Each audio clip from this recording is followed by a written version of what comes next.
esa que ustedes cantaron, la sangre que me purifica.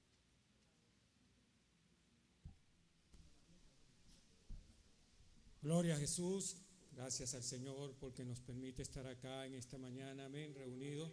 Todos somos bienvenidos en el nombre de Jesucristo. Bienvenido cada uno de los amigos que están en esta mañana, amén. La gracia del Señor Jesús sea sobre cada uno de ustedes, amén. Gloria al Señor. Siéntase mejor que en su casa, amén. Gloria al Señor. ¿Por qué? Porque aquí va a escuchar palabra y palabra de vida eterna, amén. Gloria al Señor. Antes de comenzar la enseñanza, vamos a cantar una alabanza introductoria que tiene que ver con el tema que vamos a tratar en esta mañana, amén. Gloria al Señor Jesús.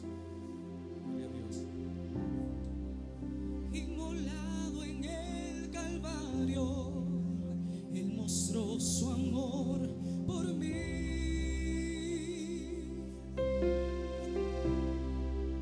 Todo peso del pecado, aleluya, sucios pecados encima Él llevó.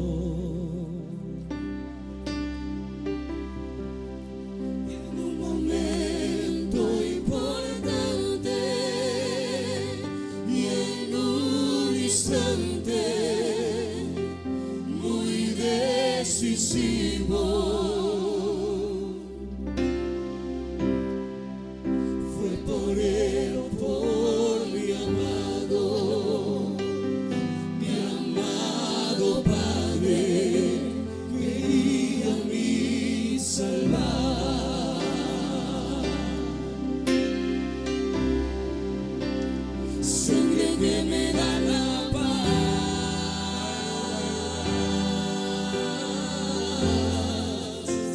sangre que me purifica,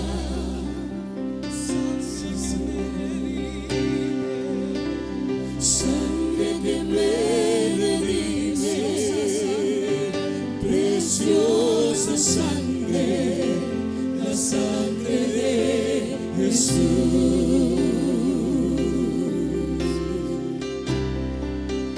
Despreciado y desechado, el varón de dolor,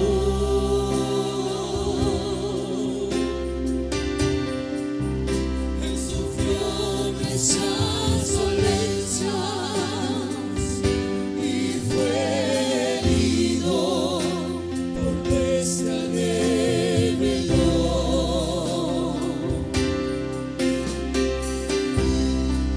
Más angustiado y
la sangre de Jesús.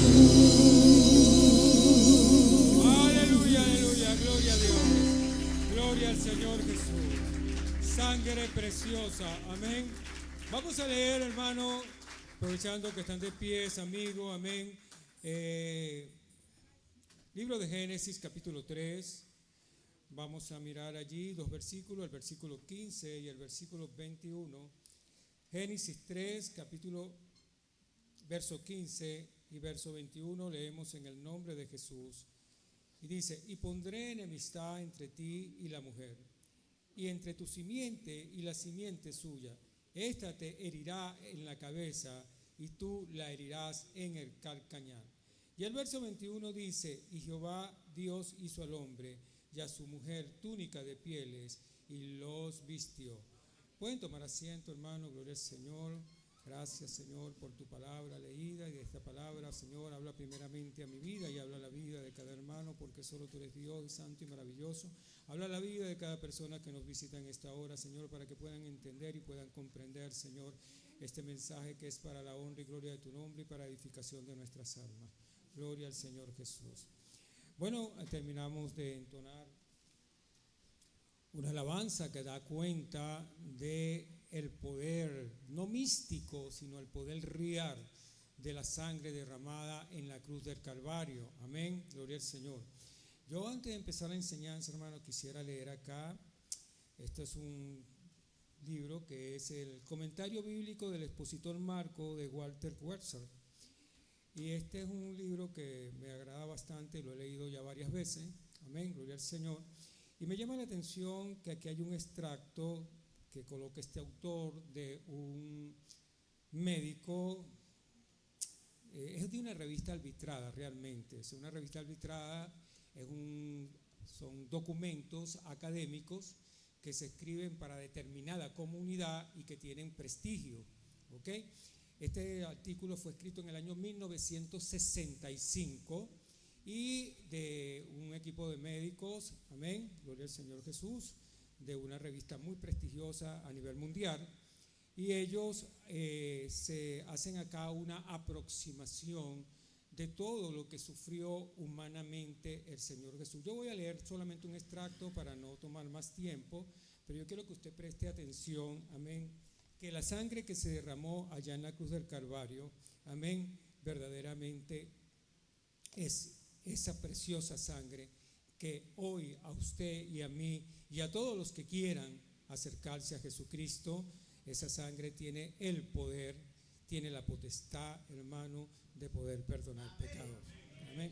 Leo en el nombre de Jesús, voy a leer solamente un extracto para no leer todo, y dice: como el azote no necesariamente precedía a la crucifixión, Pilato aún tenía la esperanza de poder disuadir a la multitud de la demanda de crucificar a Jesús. Donde después del azote, Pilato trató de persuadirlos nuevamente contra de la crucifixión, ordenando el cambio, un severo azote. En cualquier caso, el azote no era un castigo ligero. Los romanos primero desnudaban a la víctima, le ataban las manos en un poste por encima de la cabeza. El látigo estaba compuesto por varias piezas de cuero con pedazos de huesos y plomos incrustados cerca de la punta. 2 hombres, cada uno a cada lado de la víctima, eran los encargados de azotarlo. Los judíos misericordiosamente limitaban el azote a un máximo de 40. Los romanos no tenían ese límite. Lo que sigue a continuación es la descripción que hace un médico acerca de los efectos físicos de los azotes. El pesado látigo cae una y otra vez con toda su fuerza sobre los hombros, la espalda y las piernas de Jesús. Al principio los pesados,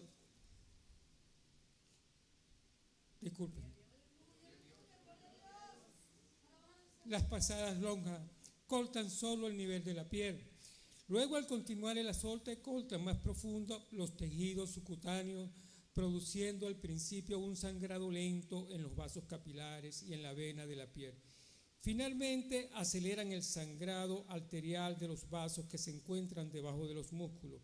Por último, la piel de la espalda cuelga con tira, todo el área se convierte en una irreconocible masa de tejido destrozado y sangrante.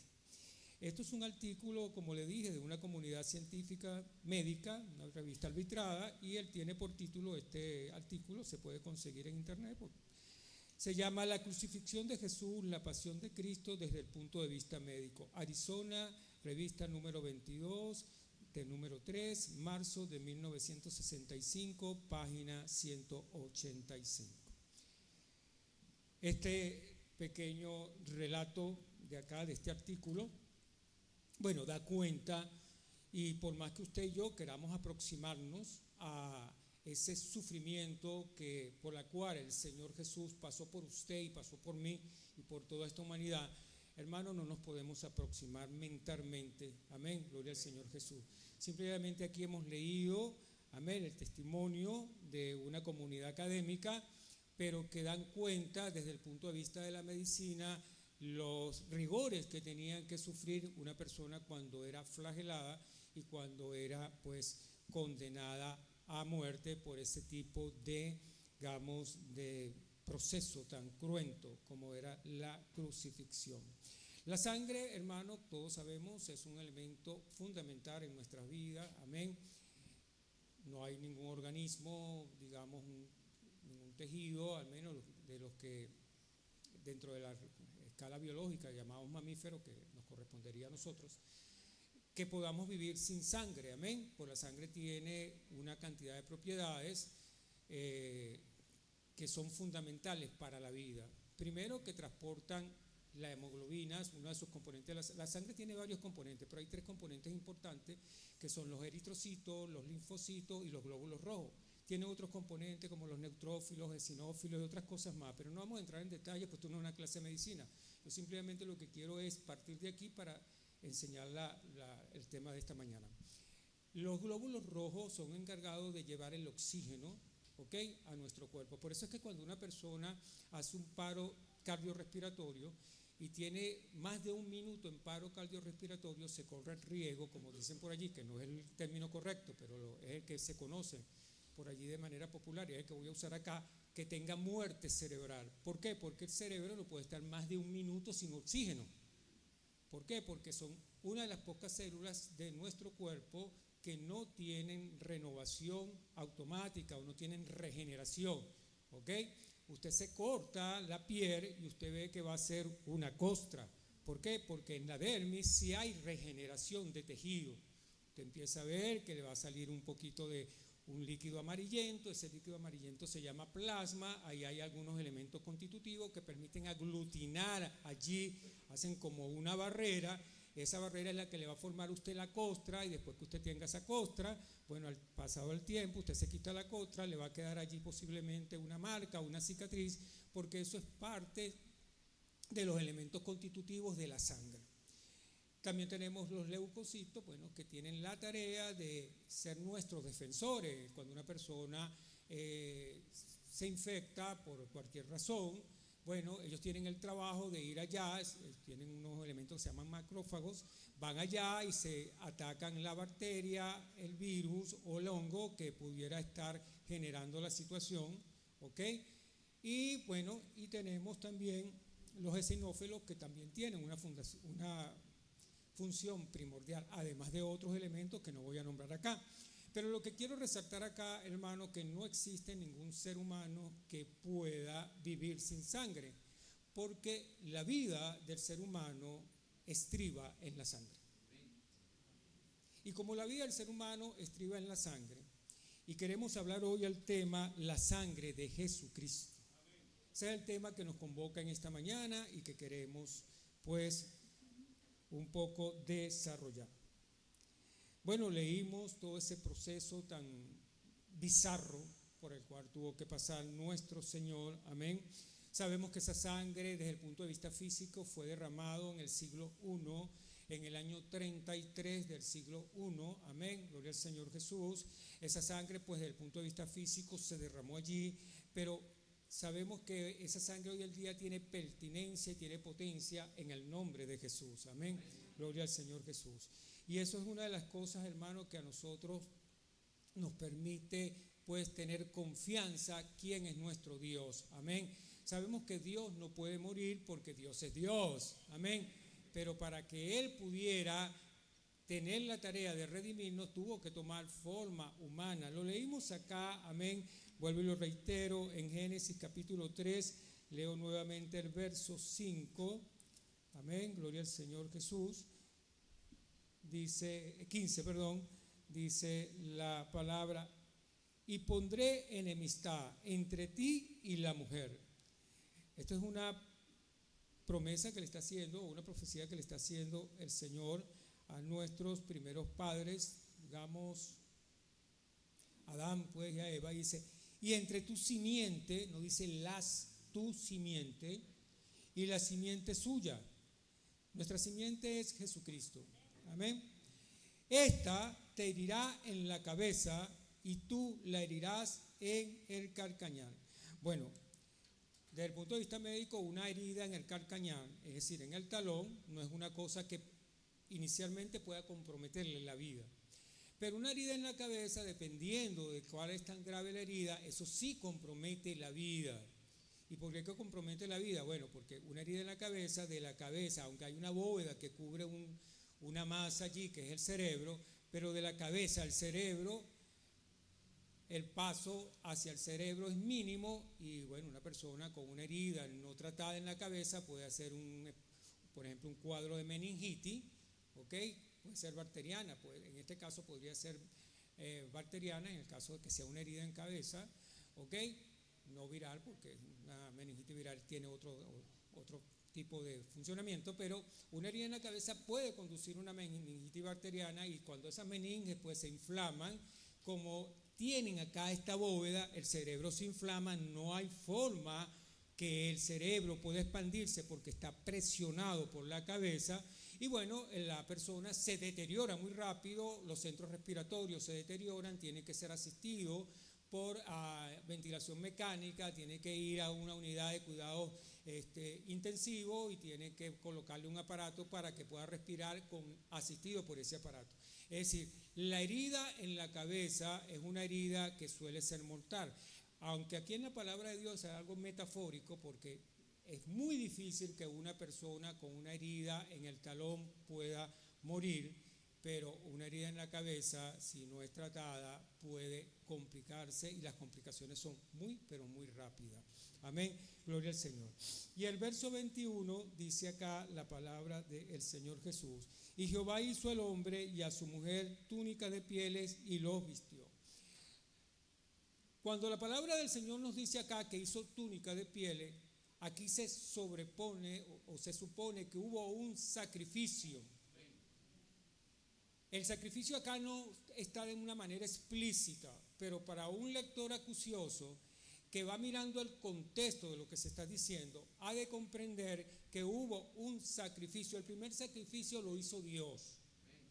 Amén. Lo hizo para vestir a Adán y a Eva, que pues ya sabemos que ellos habían desobedecido, dándonos a entender acá, hermano, que hubo un derramamiento de sangre.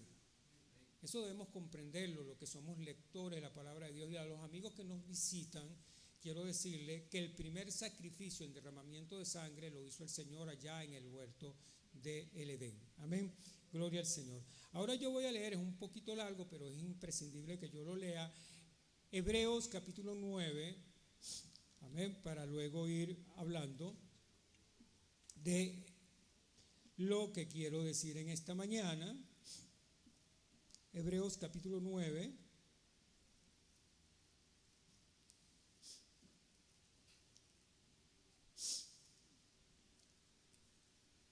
La palabra del Señor dice a la letra, bueno, va a estar allí. El capítulo 9, verso 1. Ahora bien, aún el primer pacto tenía ordenanza de culto y un santuario terrenal. Porque el tabernáculo estaba puesto así. En la primera parte, llamada el lugar santo, estaba el candelabro, la mesa y los panes de la proposición. Tras el segundo velo estaba la parte del tabernáculo llamada el lugar santísimo, en el cual tenía un incensario de oro, el arca del pacto cubierta de oro por todas partes, en la cual estaba una urna de oro que contenía el maná, la vara de Aarón que reverdeció y las tablas del pacto. Todas estas cosas que están acá apuntaban hacia Jesucristo. Amén. Cada uno de estos elementos tiene una significación para cada uno de nosotros, los que somos asiduos lectores de la palabra de Dios, y todo apuntaba hacia Jesús. Era la sombra de las cosas que habían de venir. Y sobre ella los querubines de gloria que cubrían el propiciatorio es una tapa, el propiciatorio, de las cuales cosas no se pueden hablar ahora en detalle. Así dispuesta esta cosa, en la primera parte del tabernáculo entraban los sacerdotes continuamente para cumplir el oficio del culto. Pero en la segunda parte, solo el sumo sacerdote, una vez al año, no sin sangre, la cual ofrece por sí mismo por los pecados de ignorancia del pueblo. Dando al Espíritu Santo a entender con esto que aún no se había manifestado el camino al lugar santísimo, entre tanto que la primera parte del tabernáculo estuviera en pie, la cual es símbolo para el tiempo presente, es decir, para esta dispensación de la gracia que todavía estamos, desde el siglo I, desde el día de Pentecostés hasta ahora y hasta donde Dios lo permita, el tiempo de Él. Dice, porque es manifiesto que nuestro Señor, ¿me quedé dónde? En el 9. Lo cual es el símbolo para el tiempo presente, según el cual se presentan ofrendas y sacrificios que no pueden hacer perfecto en cuanto a la conciencia al que practica este culto. Es decir, ese sacrificio que se hacía una vez al año y que se hacía continuamente los sacerdotes, y el que hacía el sumo sacerdote una vez al año, no podían quitar los pecados. Eso es lo que nos está diciendo acá. Ya que consiste solo en comida, bebida y diversas abluciones y ordenanzas acerca de la carne impuesta hasta el tiempo de reformar las cosas.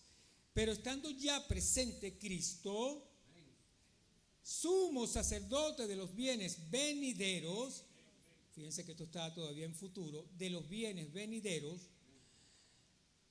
por más amplio y más perfecto tabernáculo no hecho de manos, es decir, no de esta creación, es decir, donde el hombre no tiene ningún tipo de injerencia, y no por sangre de los machos cabríos ni de los becerros, sino por su propia sangre, entró una vez para siempre en el lugar santísimo, habiendo obtenido eterna redención. Es decir, ese sacrificio que se hizo en la cruz del Calvario es el único y perfecto sacrificio que puede redimir al ser humano. No hay otro. Porque si la sangre de los toros y de los machos cabríos y la ceniza de las becerras rociadas a los inmundos, es decir, a los pecadores, santifican para la purificación de la carne, purificaban solo la carne, no el alma. Dice, ¿cuánto más la sangre de Cristo, el cual mediante el Espíritu Eterno se ofreció a sí mismo sin mancha a Dios, limpiará vuestras conciencias de obras muertas para servir al Dios vivo? Como está escrito en 1 de Pedro capítulo 3, verso 21. Así que por eso es mediador de un nuevo pacto, para que interviniendo muerte para la remisión de las transgresiones. Recuerde que la palabra remitir, que es un verbo, lo que significa es enviar, ¿no? Cuando usted escribe una carta, usted escribe remitente, lo que está es enviando, ¿no? Entonces dice, para la remisión de las transgresiones que había bajo el primer pacto, los llamados reciban promesas de la herencia eterna. Ahora, aquí dice los llamados. En realidad el Evangelio se predica bajo toda la creación. A todas las personas se le habla que Jesucristo es el único que tiene la potestad, la facultad de poder redimir al ser humano. Pero, como está escrito, no todos obedecen al Evangelio. Amén. Porque donde hay testamento es necesario que intervenga muerte del testador. ¿Cuál fue ese testamento? Lo leíamos allá en Génesis capítulo 3, el verso 15. Amén. Y dice, porque donde hay testamento es necesario que intervenga la muerte del testador, porque el testamento con la muerte se confirma, pues no es válido entre tanto que el testador vive. Si usted tiene una propiedad y usted hace un testamento, en tanto que usted vive y yo vivo, tengo la facultad de poder modificar el testamento, anular el testamento. ¿Por qué? Porque se supone que yo soy el dueño de esa propiedad. De manera tal que si usted en el testamento coloca a alguna persona y de pronto usted quiere cambiar su testamento, pues usted se dirige a un abogado, usted dice, mire, yo quiero hacer un cambio del testamento, yo quiero sustraer a esta persona de acá y quiero incorporar el nombre de esta persona acá. Es una potestad del dueño de la propiedad. Pero yo quiero decirle que todos nosotros, todos los seres humanos, somos propiedad de Dios, porque dice en el libro de Ezequiel que todas las almas son de Él. Todos los seres humanos son de Él. ¿Y cómo nosotros podemos certificar eso? Porque ninguno de los que estamos aquí sentados y los que estamos acá y los que están allá afuera, ninguno pidió venir a este mundo. En algún momento usted se vio metido en este mundo, usted tiene una historia de vida, una historia de familia, hace un tránsito de vida, lo que Dios le permite a usted estar en esta vida, los años que Dios le vaya a dar a usted, y así como Él un día nos dio la vida, un día nos las quitará, lo cual significa que nosotros no somos dueños de nada, absolutamente de nada, porque la vida nos la dio Él y nos las quitará Él. Y hay veces no comprendemos esto. Amén. Gloria al Señor. ¿Me quedé dónde? 9:17. Porque el testamento con la muerte se confirma, pues no es válido entre tanto que el testador vive. ¿Por qué? Porque el testador puede modificar el testamento. Para que un testamento se haga efectivo y eficaz, tiene que morir el testador. Dentro de la legislación occidental y la no occidental, eso está establecido. Dice, de donde ni aún el primer pacto fue instituido sin sangre. Porque habiendo anunciado Moisés todos los mandamientos de la ley de todos los pueblos, tomó la sangre de los becerros y de los machos cabríos con agua, lana, escarlata, hisopo, y roció el mismo libro y también a todo el pueblo, diciendo, esta es la sangre del pacto que Dios ha mandado. Eso se lo dijo Moisés al pueblo de Israel cuando presentó al pueblo las tablas con los mandamientos. Dice, además de esto, roció también con sangre el tabernáculo y todos los vasos del ministerio. Y casi todo, fíjense que no dice todo, y casi todo es purificado según la ley con sangre, y sin derramamiento de sangre no hay perdón de pecados.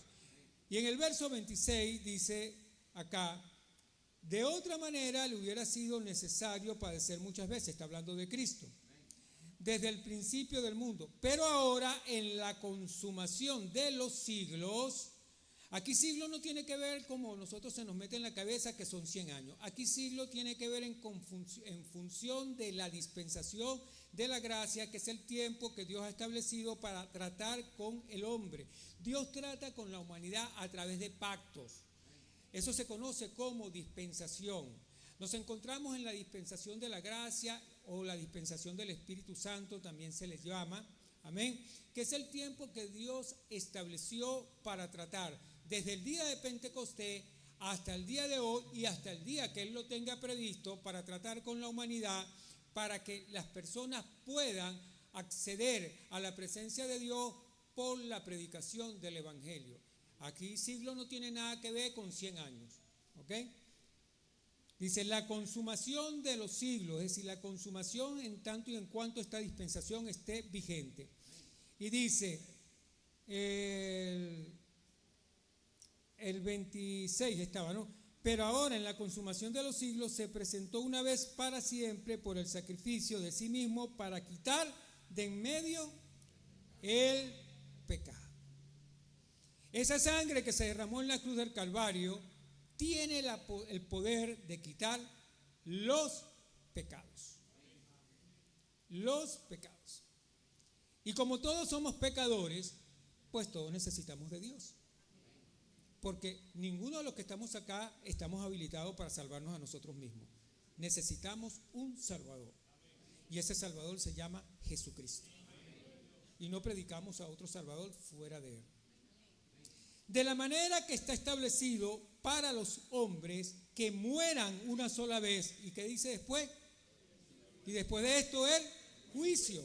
Está establecido que usted y yo y todos los seres humanos muramos. Y luego de eso queda ese juicio. Por lo cual, el único tiempo que Dios le ha dado al ser humano es en tanto y en cuanto vivimos y podemos tomar una decisión. Porque la Biblia dice, está establecido que el hombre vive una sola vez y después de esto el juicio. ¿Qué quiero decir con esto sin ánimo de poder atropellar a cualquiera en su creencia? Que si yo tengo alguna religión, no importa cómo ella se llame, no vamos a decir acá nombre, pero si yo tengo una religión, de acuerdo a lo que hemos venido leyendo, esa religión no puede salvarme.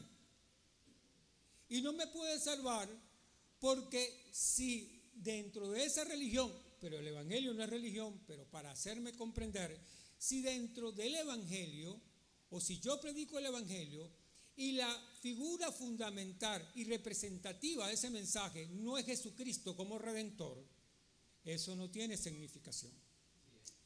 Pero hay personas, ayer estábamos por allí en Tácata ya haciendo, digamos, una evangelización y con el grupo que yo estaba, nos tocó algunas personas y bueno, de una vez nos ponían una arcabala diciendo, no, yo tengo tal religión, pero sin embargo nosotros dejábamos el mensaje, amén. Porque cuando alguien le dice a usted que Cristo le ama y que Cristo es su Salvador, ya le está haciendo responsable a usted.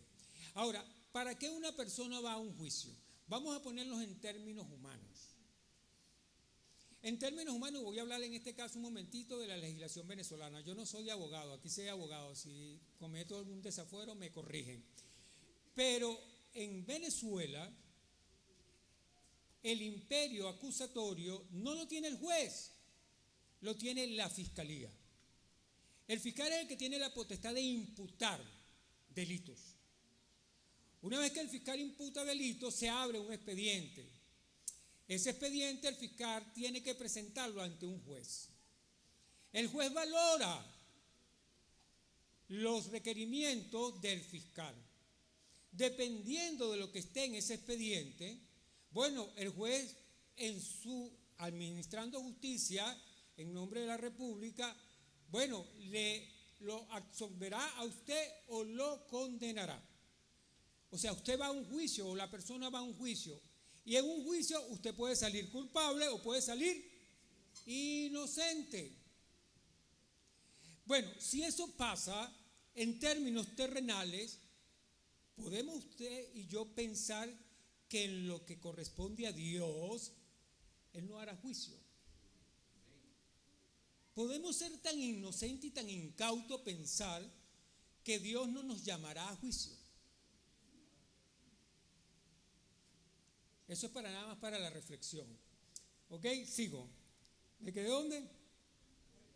Voy para el 27. De manera que está establecido para los hombres y para el ser humano que mueran una sola vez y después de esto el juicio. Así también Cristo fue ofrecido una sola vez para llevar los pecados de muchos, fíjense que no dice de todos, y aparecerá por segunda vez en relación con el pecado para salvar a los que le esperan. Ahora, ¿por qué la palabra no dice aquí para todos? Porque es que todos no obedecen al Evangelio. Para que usted pueda y yo pueda entrar en ese plan de salvación, yo tengo que creer a lo que dice esta palabra. Yo tengo que despojarme de mi religión. Tengo que despejarme de mi concepción cultural, porque la religión no es más que lo que la cultura nos enseña. ¿Y por qué decimos esto? Porque cuando a veces predicamos el Evangelio, decimos cosas o nos predican el evangelio, voy a ponerme como ejemplo para no poner ejemplo a otro, cuando nos predican el evangelio solemos decir yo tengo mi religión. ¿Cómo yo voy a la religión de mis padres? Y bla, bla, bla, bla, bla. Es que ni siquiera la persona puede argumentar con precisión por qué está allí. Y si además usted lo curucutea y le pregunta que le dé los fundamentos de su religión, no se lo va a decir. Porque le va a decir, porque piensa que eso es hereditario. La religión de mis padres.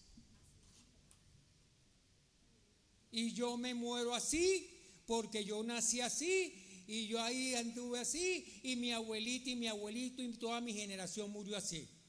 Bueno, pero está establecido que los hombres mueran una sola vez y después esto al juicio. Y si el hombre juzga, y el hombre condena, y el hombre absuelve, ¿cuánto más nuestro Señor? ¿Cuánto más nuestro Señor? No sé si ya culminé con... Sí, y dice, bueno, como muchos porque no todos obedecen al evangelio. Bueno, ahora vamos a acelerar esto para entrar en la enseñanza. Me disculpo. Amén. Ya dije que la sustentación de la vida física demanda elementos tales como agua, oxígeno, alimento, vestido, habitación, proteína, vitaminas y minerales. Esas son las cosas que usted y yo necesitamos para tener vida física. Si estas cosas están precarias en nuestro organismo, bueno, seremos raquíticos, seremos enclenques, no tendremos fuerza. Pero si estas cosas están en nuestra vida, bueno, podemos tener vitalidad, podemos movernos. Amén. Gloria al Señor. En Génesis 22, verso 8,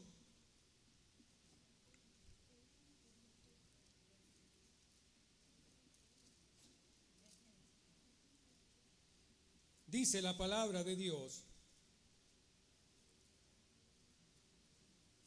y respondió Abraham, Dios se proveerá de cordero para el holocausto, hijo mío, e iban juntos.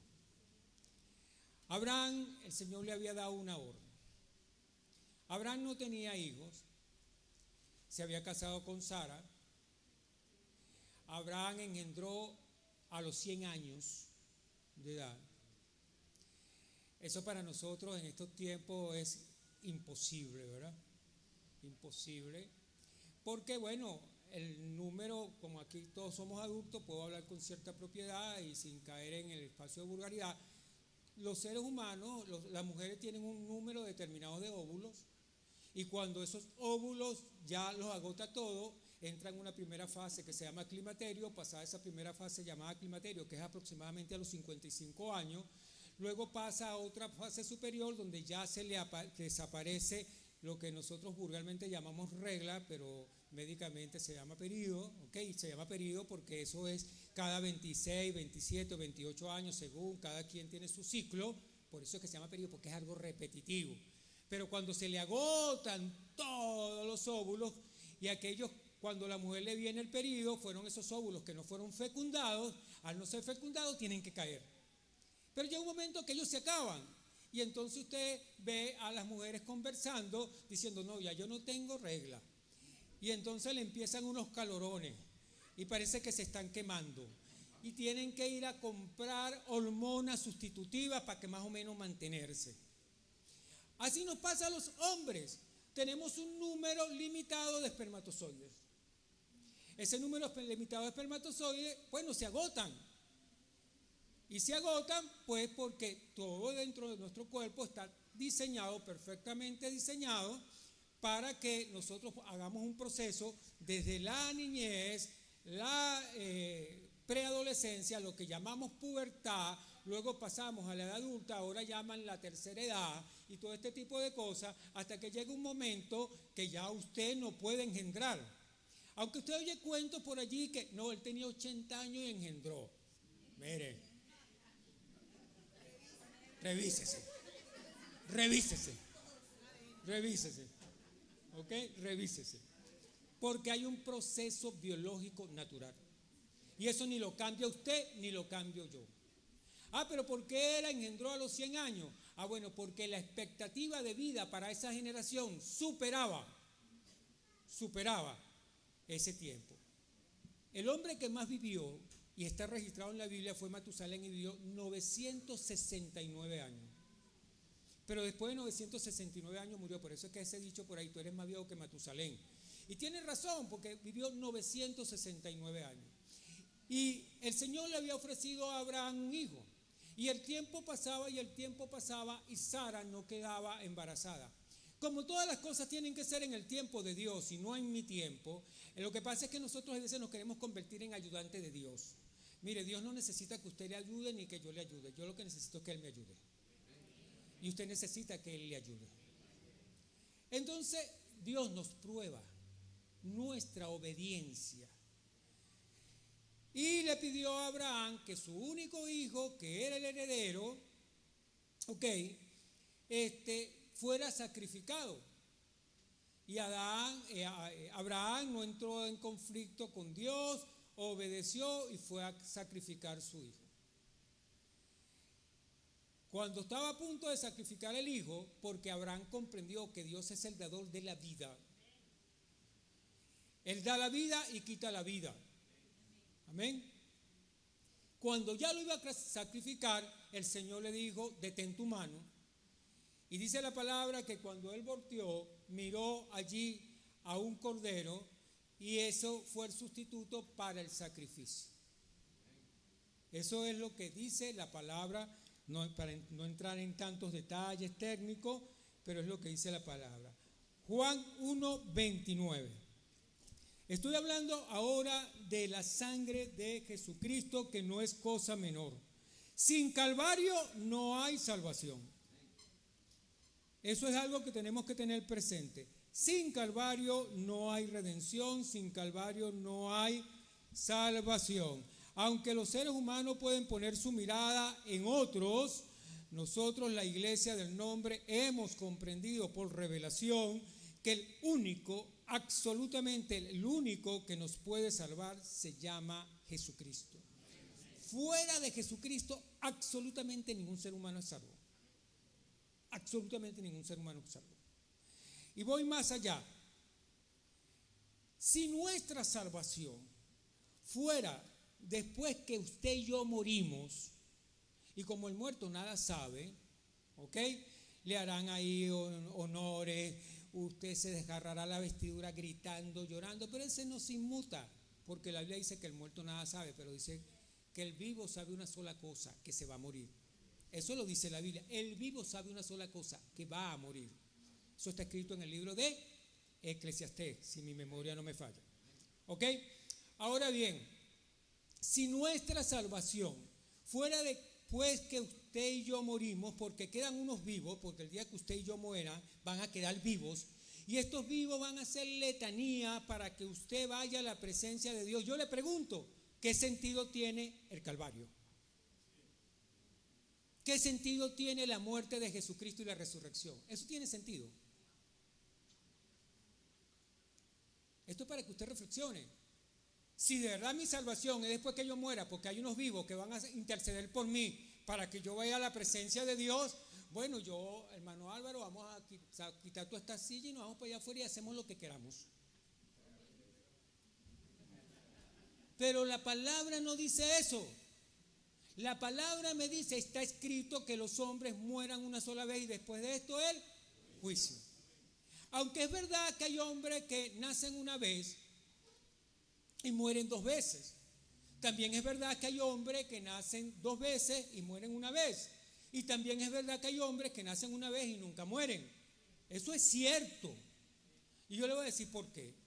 El hombre que nace una vez y muere dos veces es el hombre que nace biológicamente y muere dos veces. ¿Por qué? Porque muere espiritualmente, por cuanto no abrazó la sangre preciosa de Jesucristo, está muerto espiritualmente, pero además tiene la muerte física, porque pasa por la muerte física. Ese murió dos veces, muerte espiritual, muerte física, pero nació una vez. Están los hombres que nacen que nacen dos veces y mueren una vez. ¿Cuáles son los seres humanos que nacen dos veces y mueren una vez?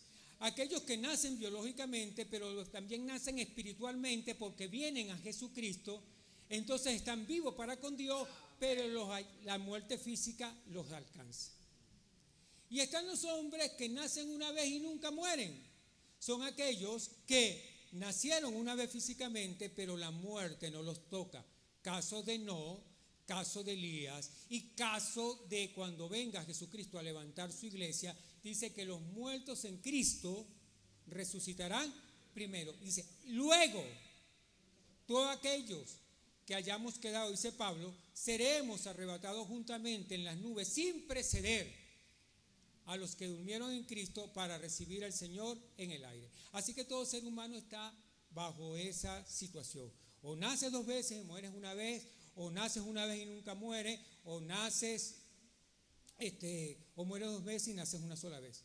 Eso es la verdad taxativa para el ser humano. Usted lo puede creer o no lo puede creer, pero eso es así. Amén. Gloria al Señor Jesús. Entonces tenemos acá en Éxodo capítulo 12, verso 1, verso 3. Capítulo 12 del verso 1 al verso 3. Éxodo es la salida del pueblo de Israel de Egipto. Amén. Así como nosotros salimos del mundo para venir a los pies de Jesucristo, así el Señor sacó al pueblo de Israel que estaba ¿en qué? En esclavitud. La Pascua. Habló Jehová a Moisés y Aarón en la tierra de Egipto diciendo: este mes os será principio de los meses para vosotros. Será este el primero de los meses del año. Usted sabe que los israelitas, ellos tienen un calendario distinto a nosotros. Para nosotros nuestro primer mes del año es enero. Para los israelitas su primer mes del año o es marzo o es abril. Porque eso tiene que coincidir con la Pascua. Por eso es que el calendario de ellos, nosotros estamos en el año 2024. Para el calendario judío están en el año 5600 y algo. Por eso que los calendarios son distintos. Nosotros tenemos el calendario gregoriano, ellos tienen su calendario judío, pues digamos de esa manera, o israelita. Entonces dice el verso 2, dice, este mes os será principio de los meses para vosotros. Dice, será este el primero de los meses del año, para ellos. Dice, habla a toda la congregación de Israel diciendo, en el 10 de este mes, tómese cada uno un cordero según la familia de los padres, un cordero por familia. Dice el verso 5, el animal será sin defecto, macho de un año, lo tomaréis de las ovejas o de las cabras. ¿Ok? Y el verso 13 dice, y la sangre será por señal en las casas donde vosotros, pues tenían que sacrificar este animal. Dice, y la sangre os será por señal en las casas donde vosotros estéis y veréis la sangre. ¿Y qué dice? Y pasaré de vosotros. ¿Y qué dice?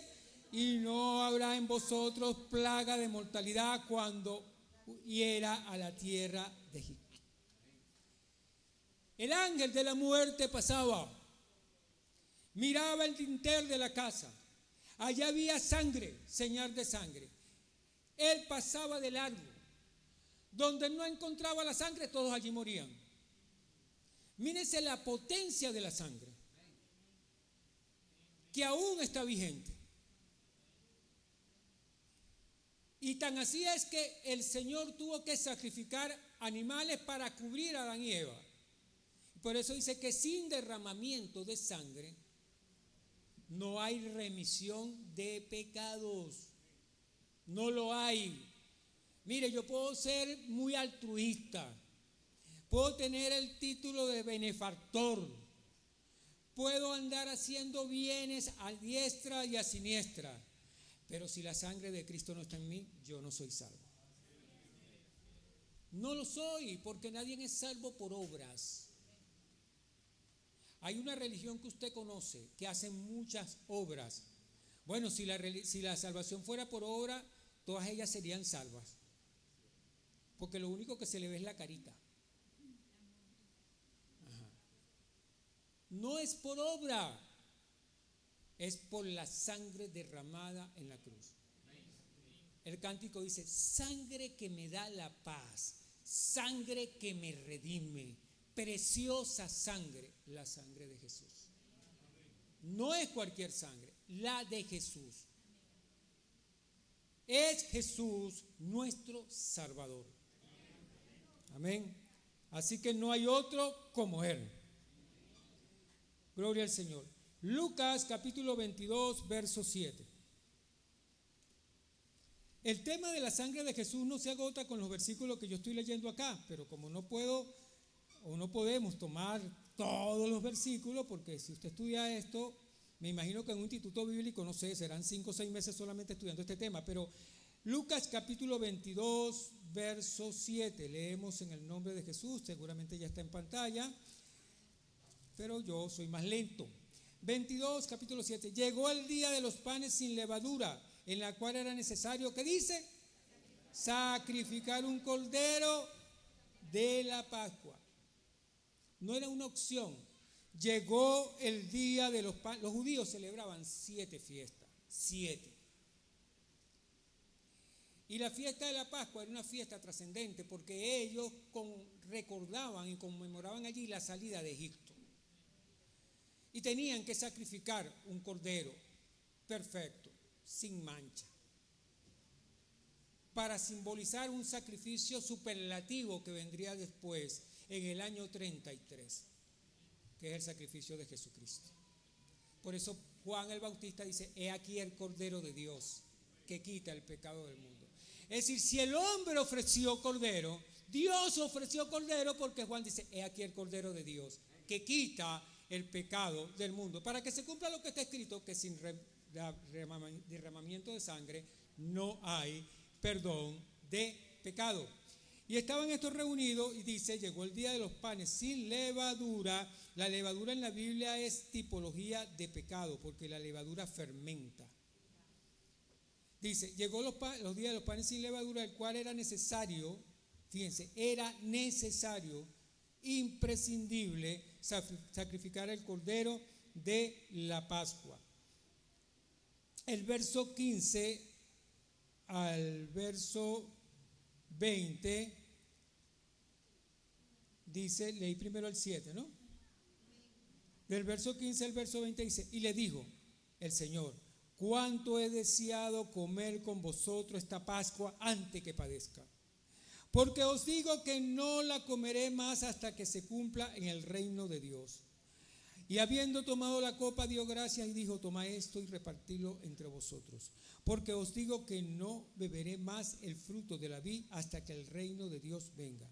Y tomó el pan y dio gracias y lo partió y le dio, diciendo, este es mi cuerpo que por vosotros es dado, haced esto en memoria de mí.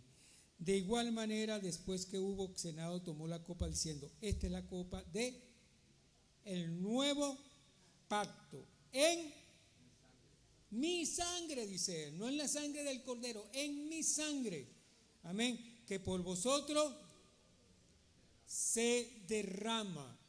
Esa sangre se derramó por usted y por mí, por toda esta humanidad. Lo que pasa es que nosotros somos tan contumaces que no valoramos el sacrificio de la cruz, porque estamos encerrados en una religión y creemos que la religión nos va a salvar. Religión no salva absolutamente a ningún ser humano. El único que me puede salvar es Jesús. Por eso dice, sangre derramada por vosotros, porque Él no tenía necesidad de derramar, de venir a morir, porque es perfecto. Amén, gloria al Señor. Bueno, eso está en Jeremías capítulo 31, del verso 31 al 33, ahí está profetizado. Y quiero ir a Levítico capítulo 17. No puedo comprender la sangre de Jesús, el proceso de la significación, la trascendencia de la sangre de Jesús, si no voy al antiguo pacto. No lo puedo comprender. Amén. Es como que usted vaya a un concierto y usted llega tarde al concierto. Usted no va a poder apreciar el concierto si no tuvo desde el principio. ¿Ok? Levítico 17, vamos a leer desde el verso 10. Si cualquier varón de la casa de Israel o de los extranjeros que moran entre ellos comieren alguna sangre, yo pondré mi rostro contra la persona que comiere comiere sangre y la cortaré de su pueblo. Esto es un versículo muy torcido por algunos por allí que predican una dualidad porque lo descontextualizan. Y dice, porque la vida, ¿qué dice? De la carne en la sangre está. Es decir, la vida del que vive. Del que vive. En la sangre está. Y dice, y yo os la he dado ¿para qué? Para hacer expiación sobre el altar. ¿Por qué? Por vuestras almas. Y la misma sangre hará expiación. ¿De quién? De la persona. Por eso es que esa sangre nos redime. Porque esa sangre es la que hace expiación por mí. Esa sangre es la que hace expiación por usted. Y si esa sangre no está en mí, yo no tengo la más mínima posibilidad de salvación. No existe la más mínima posibilidad de salvación. Y tengamos en cuenta que el único que puede salvar es Dios. Fuera de Dios nadie salva. ¿Y por qué Dios es el único que me puede salvar? ¿Por qué? Bueno, porque fue el que me dio la vida. Y si Él me dio la vida, tiene autoridad sobre mí. Tiene autoridad sobre usted. No es posible que Él me dio la vida, me metió en este mundo y me va a rescatar otro. Me tiene que rescatar el que me dio la vida. Y es Él que me dio la vida. Pero Él es espíritu. Y los espíritus no derraman sangre, ¿se da cuenta? Entonces Él tuvo que tomar forma humana. Y nació allá en Belén de Judea. Con un propósito. Y lo podemos leer en Mateo 1:21 para que podamos comprender. No estaba en lo que iba a leer, pero creo que es propicio el momento. Ya me apuro un poquito porque el tiempo ha avanzado. Dice acá, voy a leerle el verso 18. Dice, el nacimiento de Jesucristo fue así, el relato. Estando desposada María, su mujer, aquí desposada no significa esposa. Desposada era un término que se usa todavía en el Medio Oriente cuando alguien se compromete con otro con fines matrimoniales. Ellos no estaban casados, estaban en compromiso, estaban de novio, pues, como decimos por acá en el mundo occidental. Le dice, estando desposada María, su madre, con José, antes de que se juntasen, es decir, antes de que viviesen como marido y mujer, dice, halló que había concebido del Espíritu Santo. José, su marido, como era justo y no quería infamarla, sino quería desacreditarla. ¿Por qué? Porque en la ley estaba escrito que si una mujer salía embarazada sin marido tenía que ser apedreada. Eso está escrito en la ley. ¿Ok? Quiso dejarla secretamente. Fue un hombre noble, no quiso difamar. Amén. A lo mejor eso nos pasa a algunos de nosotros y armamos un escándalo. Dice, y pensando él en esto, es decir, atormentado por este pensamiento, dice, he aquí un ángel del Señor le apareció en sueño y le dijo, José, hijo de David, no temas recibir a María, tu mujer, porque lo que en ella es engendrado del Espíritu Santo es. Y darás a luz a luz un hijo, y llamarás a su nombre Jesús. ¿Por qué? Porque él salvará a la humanidad, a su pueblo. Su pueblo. Dios tiene un pueblo que compró a precio de sangre en la cruz del Calvario. Y aquí hay parte de este pueblo y queremos ustedes que nos visitan que formen parte de ese pueblo. Amén. Gloria al Señor. Y dice, bueno, un poquito más. Dice, todo esto aconteció para que se cumpliese lo que fue dicho por el Señor por medio del profeta cuando dijo, he aquí una virgen concebirá y dará a luz un hijo y llamarás a su nombre Emmanuel, que significa Dios con nosotros. Que traducido es Dios con nosotros, y despertando José del sueño hizo como el ángel del Señor le había mandado, y dice, y recibió a su mujer, pero no la conoció hasta que dio a luz a su hijo primogénito y le puso por nombre Jesús. Es decir, Después que Jesús nació, José y María, como un matrimonio, consumaron su matrimonio, tuvieron otros hijos, pero hay una religión que dice que no es así. Pero la palabra dice que es así, porque aquí el contexto conocer es que no mantuvieron relaciones sexuales hasta que no parió a Jesús. Ese es el contexto aquí. Porque dice José no conoció a María. Vaya, un momentito, no estaban comprometidos de novio. Entonces, ¿cómo era que no la conocía? No la conoció hasta que dio a luz a su hijo primogénito. Así que esa enseñanza por ahí peligrosísima no es cierta. Amén, gloria al Señor Jesús. Hebreos 10:4.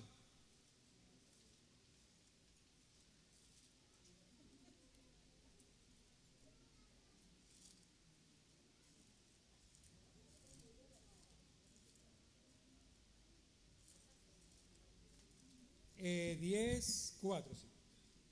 Dice la palabra del Señor Jesús.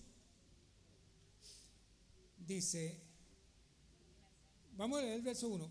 Porque la ley, teniendo la sombra de las cosas, de los bienes venideros, la ley, sombra de los bienes venideros, no la imagen misma de las cosas, nunca pueden por los mismos sacrificios que se ofrecen continuamente cada año hacer perfecto a los que se acercan.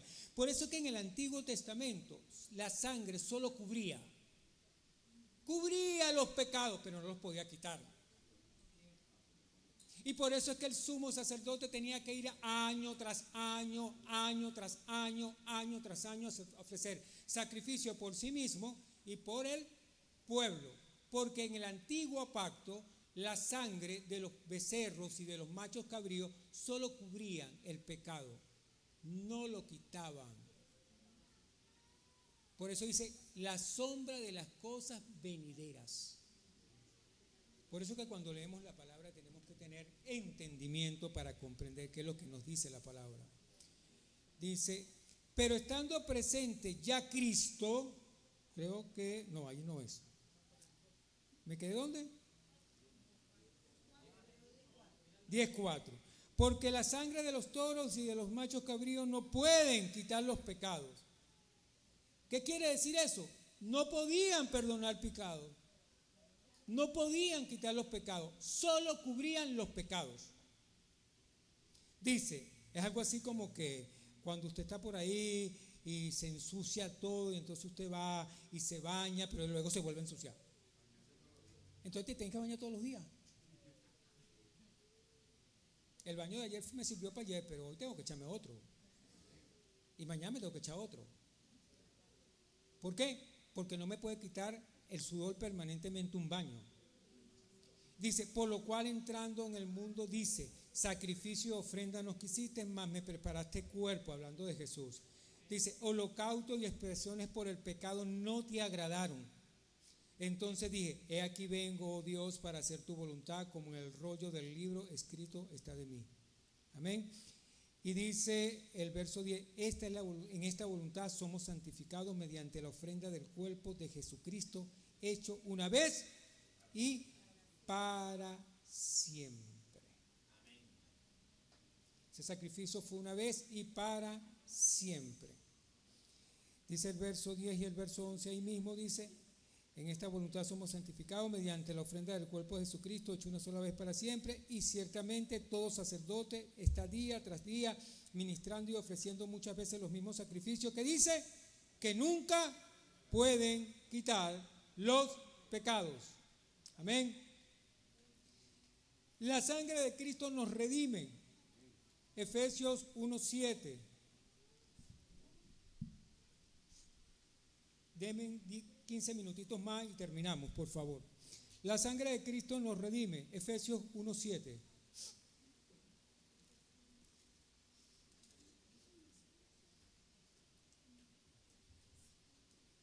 Dice acá, en quien tenemos redención por su sangre, el perdón de pecado, según las riquezas de ¿qué? De su gracia, porque somos salvos por gracia, no por obras. Eso lo dice el capítulo 2. Como tenemos amigos que nos visitan, quiero leerlo. Capítulo 2 de Efesios, tiene por título, salvo por gracia.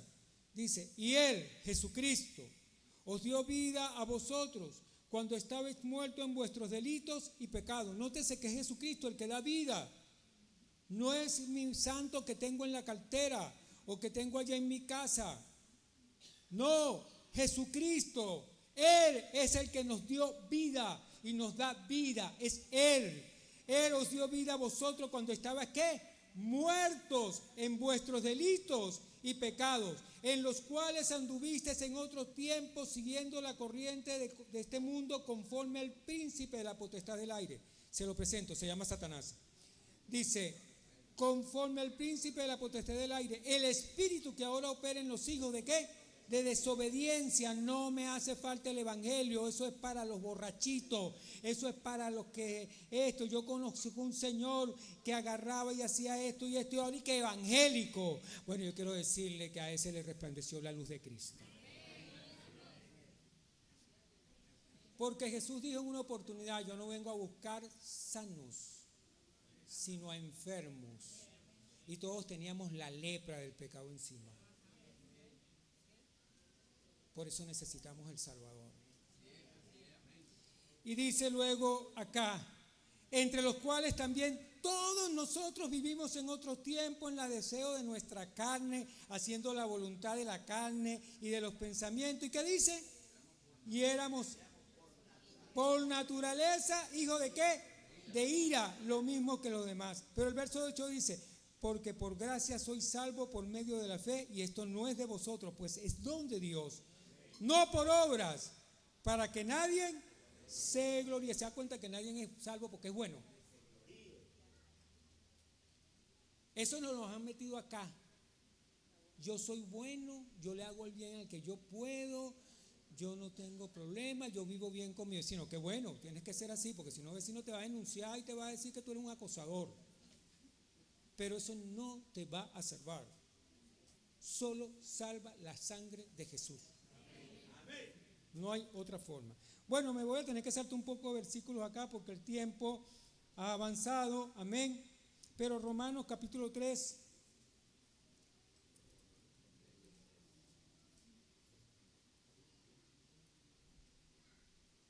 Siempre preparo más versículos de los que puedo leer aquí. Una mala costumbre, ¿eh? Y a veces me pasa así en mi lugar de trabajo. Hay veces preparo una clase con más contenido que la que puedo dar. Romanos capítulo 3, del verso 24 al verso 26. Dice, vamos a leer desde el verso 21. La justificación por medio de la fe. Pero ahora, aparte de la ley, esa ley que se lo dieron allá a los israelitas, se ha manifestado la justicia de Dios testificada por la ley y por los profetas. La justicia de Dios por medio de la fe en Jesucristo, para que todos los que creen en Él, porque no hay diferencia, por cuanto, ¿qué dice? Todos pecaron, al verbio de totalidad, por cuanto todos pecaron, ¿qué dice? Están destituidos de la gloria de Dios. Dice el verso 24, siendo justificados gratuitamente por su gracia mediante la redención que es en Cristo Jesús, a quien Dios puso como propiciación, es decir, sustituto, por medio de la fe, ¿en qué? En su sangre, para manifestar su justicia a causa de haber, ¿qué? Pasado por harto, en su paciencia, los pecados pasados. Dice el verso 28, concluimos pues que el hombre es justificado delante de Dios por la fe sin las obras de la ley. ¿Queremos ser salvos? Vengamos a Jesús. ¿Queremos ser salvos? Esa sangre tiene que reposar sobre mí. Tengo que echar mi religión a un lado. Tengo que echar mis creencias que heredé de mis padres. Y tengo que poner mi mirada en Jesús. Dice la Biblia, puesto los ojos en Jesús, el autor y consumador de la fe. Amén. Gloria al Señor. Bueno, voy a saltarme algunos versículos acá, pero voy a Apocalipsis, capítulo 1. Me salté un poco versículos ahí.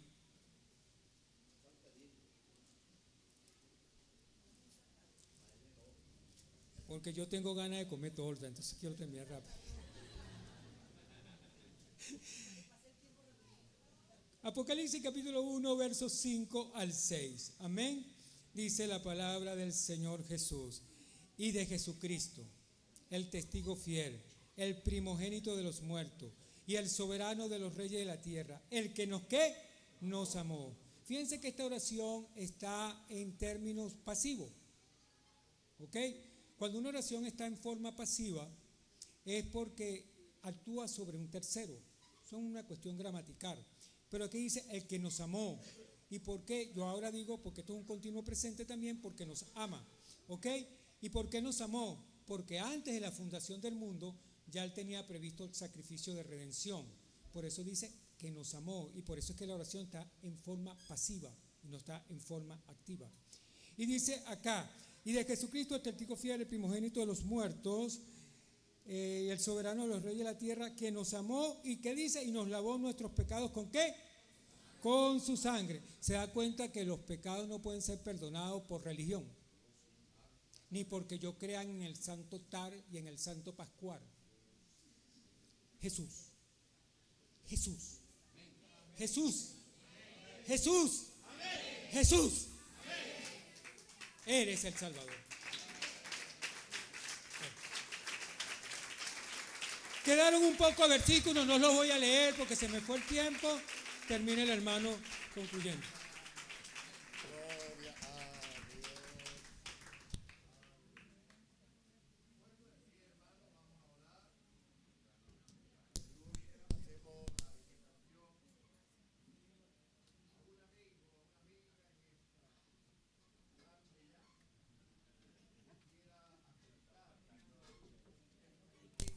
De Jesucristo.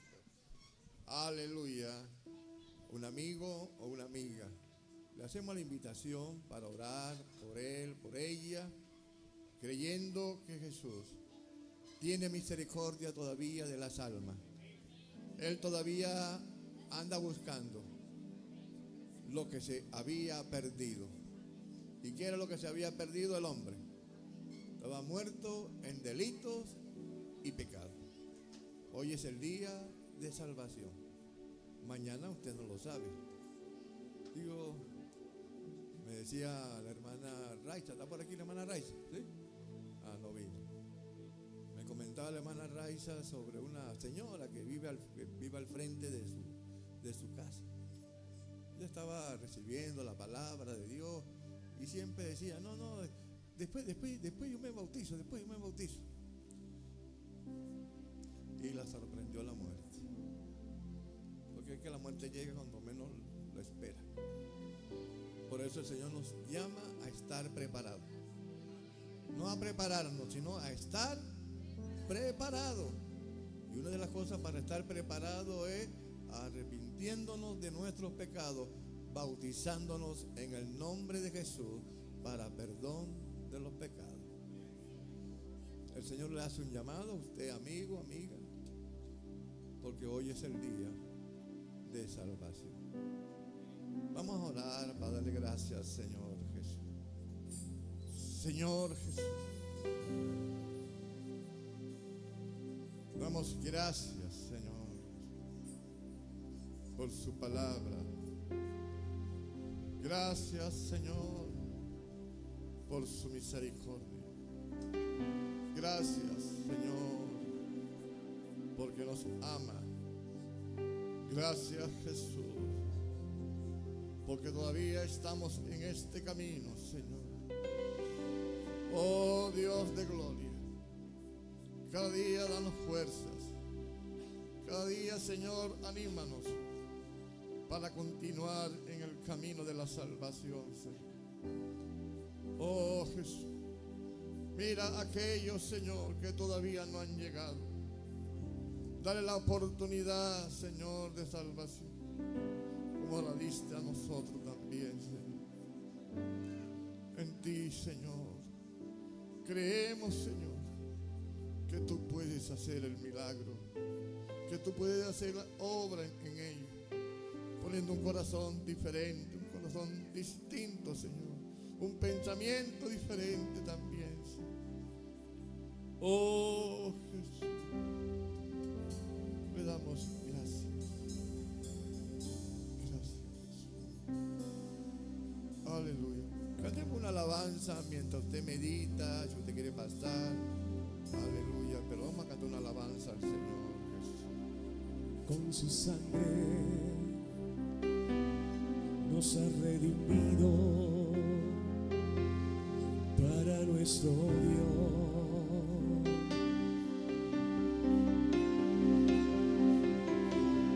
De todo linaje, pueblo y lengua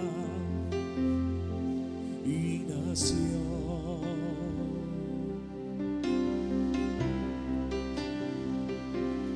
nos has hecho reyes y sacerdotes para nuestro Dios.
Santísimo, Padre eterno,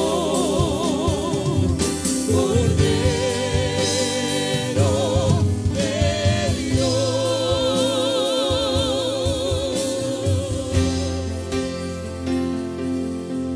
Con su sangre nos ha redimido para nuestro Dios.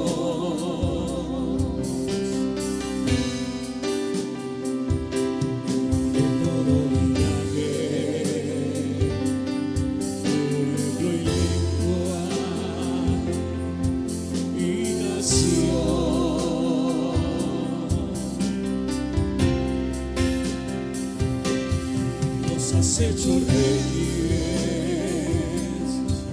y sacerdotes para nuestro Dios.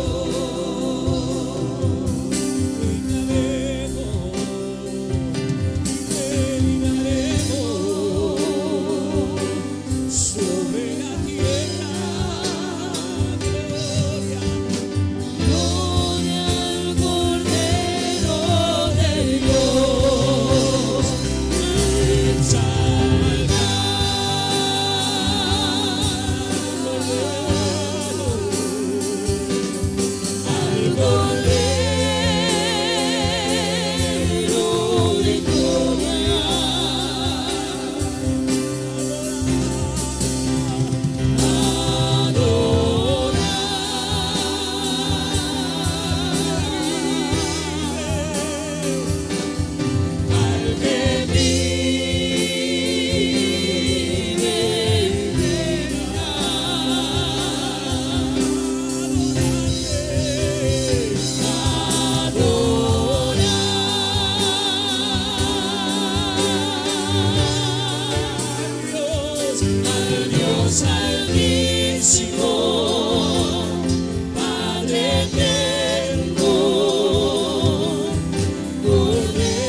Yo me rindo a Él. Yo me rindo a Él. Todo a Cristo yo me entrego. Quiero serle fiel. Yo